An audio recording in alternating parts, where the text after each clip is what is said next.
thought of the day. Gunshot faces.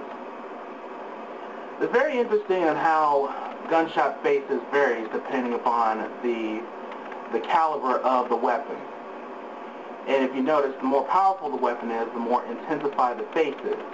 You notice this in certain movies if you're like really looking for it. And if not, here's a couple examples. For example, we start with the .38.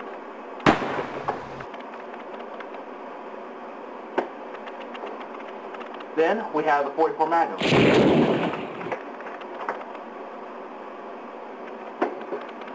And of course, you have the machine gun.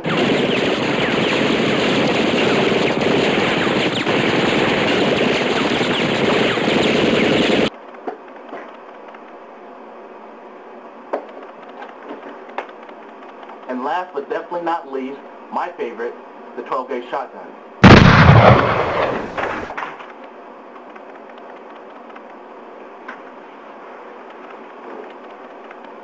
And that is the thought of the day.